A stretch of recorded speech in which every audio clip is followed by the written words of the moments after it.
Hello beginning dragons, this is Mr. Van, and today is going to be the beginning of the 9th week, which is also going to be pre-test, and then on Thursday, or if you're doing the live classes, Wednesday, Thursday, and Friday is going to be stripe test, so that means you are going to have to wear your full uniform. But as you can see by my attire right now, I'm not wearing my full uniform, so you guys don't have to use your full uniform right now.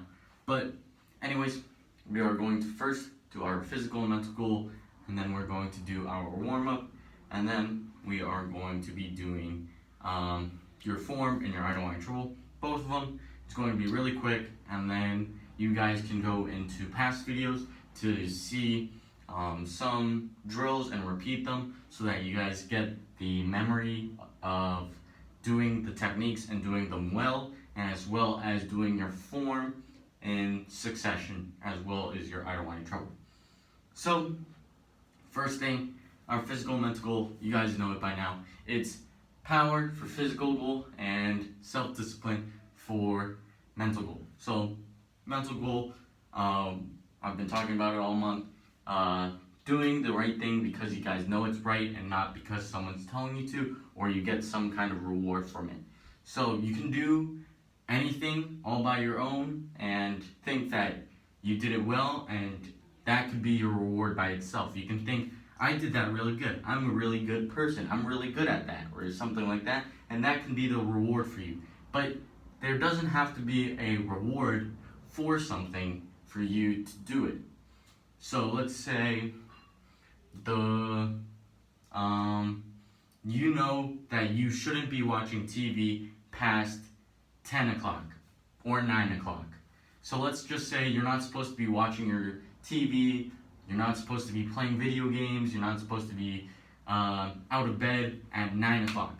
So let's just pretend that. So you're not allowed to do that, and you know you're not supposed to do that. So you get out of bed at 8:30, and you know you have to be in bed by 9 o'clock. So self-discipline is you going to bed before 9 o'clock without anyone telling you to, even though there's no reward to it. There's not really a reward to it. You don't get candy, you don't get to play more video games, you don't get to watch more TV, you don't get to get presents because you went to bed before 9 o'clock. That's not how it works. You did it because you know that's the right thing to do. You know you have to be in bed by 9 o'clock.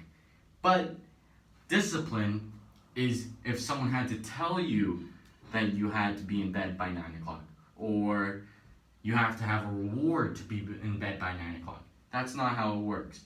Self-discipline is doing it on your own and doing it right because you know it's right, not because there's a reward or someone's telling you to. So that's basically it. You want to have self-discipline so that you can rely on yourself and be able to do the right thing even if you know that there's no reward to it. Discipline makes you do it because you know that it's going to lead to something. So you want to be more self-reliant instead of having people tell you what to do every single day, every minute of the day. Like, imagine if your mom or your dad had to tell you, go to the bathroom, or if your mom and your dad had to tell you, go eat lunch, or if your mom and your dad had to tell you, it's time to go to bed, or your mom and your dad had to tell you, it's time to play some games, or your mom and your dad had to tell you, it's time to do your homework. That's going to get a little frustrating at times. So you want to be able to have self-discipline so you don't have to have your mom always telling you, it's time to do this, it's time to do that, it's time to do this, or even your dad, it's time to do this, that, blah, blah, blah. You don't want that. You want to be on your own. You want to be able to have self-discipline so that you can help your mom as well as be helping yourself in the future.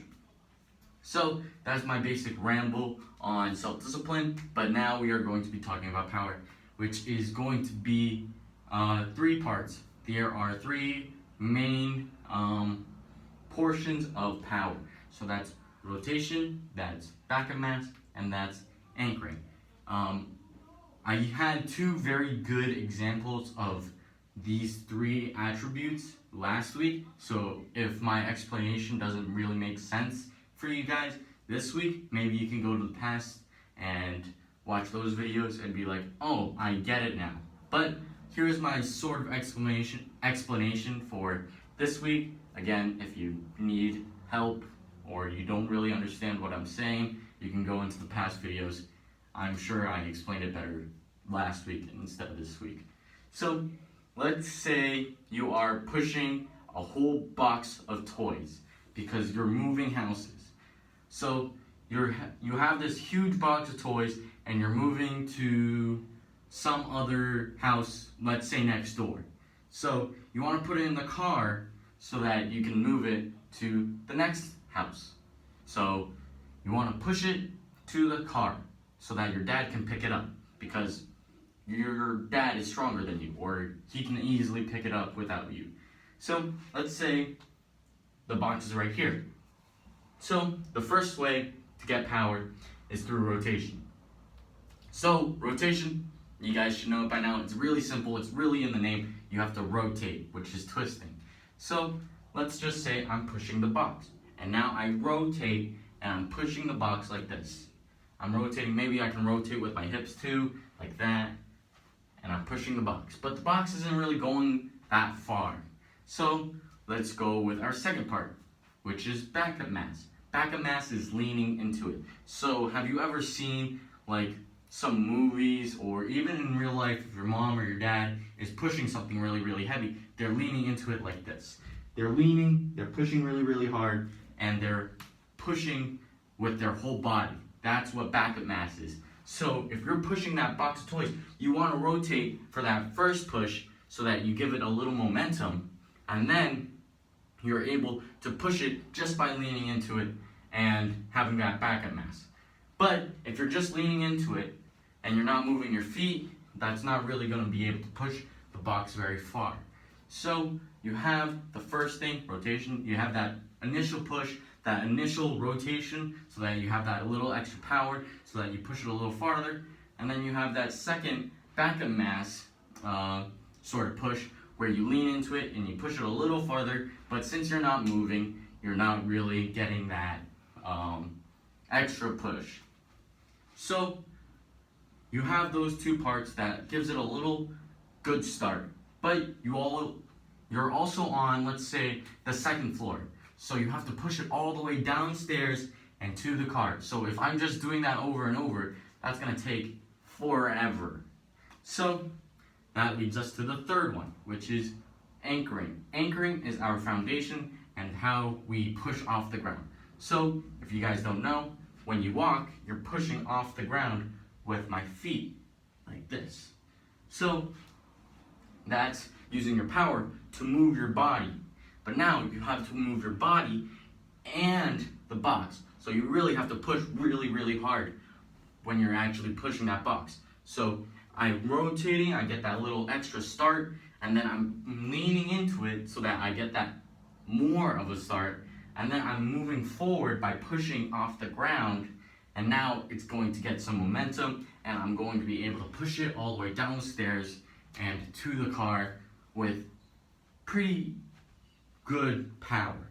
So power is transferring your strength through your energy, so using energy to transfer your strength into another thing. So if you're punching something, you want to use your strength to actually push and have power to hit something. Or if you're pushing something, you're using your muscles to use your energy and push forward that thing. So like if you're pushing a swing, you're using your energy and your muscles to push forward that person on the swing, or that box of toys. Or if you're punching something, you're actually using your strength, your muscles, to push into a person or a bag or a pillow, and you're actually using your power to actually use your energy and use your muscles to hurt the thing or the bag or the pillow. So we just went over our physical and mental goals. That is pretty self-explanatory. Again, if you need more explanation, you can go to past videos. I explained it pretty well today. I'm not sure if you guys totally understand, but that is what I'm explaining for now. So now onto our warm-up. Our warm-up is going to be pretty simple. It's not going to be super hard or draining, but it's also not going to be really easy, like really fun, like playing a game of basketball or running around in the yard. It's not going to be like that easy or simple, but it's also not going to be like 10 frog hops, doing this many kicks in between, and then doing this new exercise that you've never done before. It's not going to be bad. It's not going to be super easy. It's going to be kind of in the middle, where it's going to be hard, but it's not going to be super hard, and it's not going to be too hard to know what you're doing. So pretty simple. It's just going to be 1 minute of push-ups, 1 minute of crunches or sit-ups or whatever you want to do, and then then we're going to move on to our form and our I don't want trouble. So first, push-ups. You all know how to do it. When you're doing these push-ups, I want you guys to make sure that you guys are going all the way down. So instead of just touching your elbows past your back, you want to have your chest onto the floor and then push it back up from there.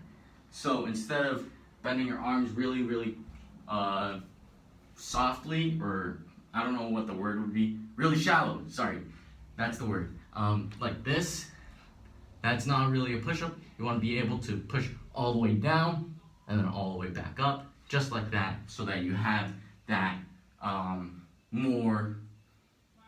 you get more exercise out of your time, I guess. I don't know how to put that into words, but I hope you guys understand. So I'm going to wait for it to get to the 6 on my watch, and then we are going to start with a minute, and then after that we're just going to transition really easily into our crunches. So let's begin. Make sure when you guys are doing these exercises, you guys are actually breathing, your chin is up, so that you guys have that extra ease to it, I guess. I don't know how to explain it very well, but it makes it a little easier than if you guys just did it without breathing or without having your chin up. Making sure you're all the way down, then all the way back up. Making sure that if you guys are tired, you have that break, you have your hands on your head, you're breathing, and then you get back right into it. And then you have that time to get your water if you need to. Pushing all the way down, all the way back up, back is straight. If you guys are hurt, put your leg on your ankle like this so that you don't hurt it even more. Okay, so that's our minute. Now, onto our back for crunches. Waiting for it to be a round number again, and let's begin. Making sure your arms are crossed that whole time so that you get more exercise in your abdominals instead of your arms pushing you all the way up forward. So this is again 1 minute, and then you guys will be moving on to our form. I don't want trouble. I'm sorry if you heard that door slam. That was probably my uncle, but yeah. We have about 20 more seconds, which isn't that bad unless I did my math wrong. But yeah, making sure you're breathing, because when you're doing your core exercises, it can be hard to breathe sometimes. So you want to be able to breathe in deeply, breathe out deeply, without that much trouble. And that should be it. So now, shake out your arms, shake out your legs, whatever you want to do. Breathe in, breathe out. Take a drink of water, whatever. Make sure that after you do some exercises, you stretch so that you don't hurt yourself. Now, moving on to our form, and I don't want trouble. So, first, our form. This is what you're going to be tested on Thursday or whatever day that you test on. So, your feet are together, trying to form 2. Part B, sir, get into your horse stance. Your right foot is in the front. Make an X, hammer fist down, slide up, side kick, back fist, palm strike, pump jump front kick, yeah. So I was a bit out of frame for that one. So I'm going to be doing it to the side as well. So I'm not sure if this is mirror image or not. So make sure that this foot is your right foot. So making sure that your right foot is in the front. So make an X, hammer fist, slide up, side kick, back fist, palm strike, pump jump front kick, yeah. I didn't extend my pump jump front kick because if I did, I was going to kick a wall. So don't kick anything that might be valuable or you might break, so make sure you don't. So now, moving on is going to be our idle trouble. Again, pretty simple. And then after that, you are going to go into past videos, do some drills, or just practice this over and over. So instead of just practicing, let's say, slide up side kick, or pump jump front kick, or twist and punch, you're actually practicing the whole thing. So do one move, and then once you think that you've got it, you do the first move and then the second move, then you think you got that, first, second, third, etc. So, I don't want trouble, guard stance, slide up, side kick, back fist, pump strike, and that's our I don't want trouble. So, pretty much just like our form. Again, I'm going to be doing this to the side now, so that you guys can see. Slide up, side kick, back fist, palm strike. Pretty easy, and that's going to be the end of the video. Have a good day.